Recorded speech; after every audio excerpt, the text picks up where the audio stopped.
Raywat Deonandan. Thanks so very much for joining us. Delaying that second dose, in this case by upwards of 4 months. Explain the thinking behind this and ultimately your thoughts on the science. Yeah, so the thinking about this is a population level crisis, not an individual crisis. We have to ask ourselves, what is the goal here? Is the goal to empower a handful of individuals with great immunity, or is the goal to get back to normal as quickly as possible? If it's the second, get to normal as quickly as possible, that means getting some immunity into the most number of people as quickly as you can. And that means using what doses you have to get the first dose into the most number of people, even if that means delaying a second dose. So it makes a little bit of sense from a strategic point of view. The science is confusing because I don't know what the evidence is for the long-lastingness of the immunity after the first dose. We know that it can last up to 42 days, maybe even 90 days, depending upon which data you look at. I've not seen the data for 4 months. And the risk here is that people will stop being immune and be going about their day-to-day lives, being infectable and not know it. And the double risk is maybe with suboptimal immunity, we create the environment for the rise of variants that are able to escape these vaccines. These are theoretical, of course.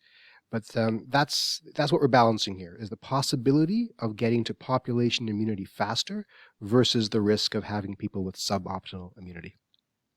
And there'd be no reason that down the road you couldn't receive a different vaccine anyway, correct? Once supply is a lot more readily available? That is the belief, yes. That's not been tested, but it stands to reason, and there doesn't seem to be any scientific reason not to expect another. For example, if you get the AstraZeneca shot, there's no reason to expect that many months later you couldn't get an mRNA vaccine with an updated formulation for new variants.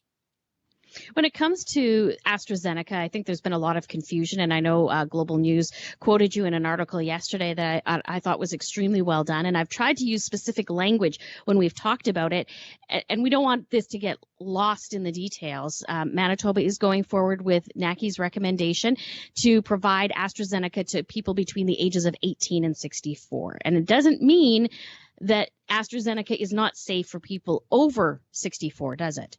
No, in fact, it's safe across the board. The question isn't about safety, it's about efficacy. So the clinical trial data didn't include a lot of people over 65. As a result, the sample size is too small, according to some people, to accurately compute an efficacy number. That doesn't mean it's not efficacious, it just means the data is not sufficient to convince us of the efficacy of it. That's the clinical trial data.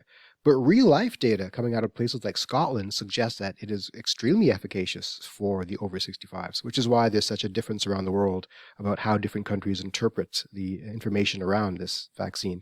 But to be safe, if we want to reserve it for the slightly younger population, nothing wrong with that. It's a strategic application, and all these tools on the table are useful, and you get your biggest bang for your buck depending upon how you apply the tools.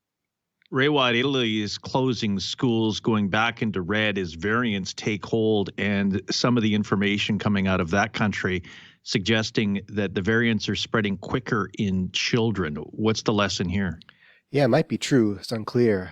The lesson is this is not done yet. So we have great positive news on the horizon. But I like to liken this to a movie, an action movie. We're in the third act of the action movie. And in the third act, the biggest battle is fought. And so the biggest battle might still be in front of us.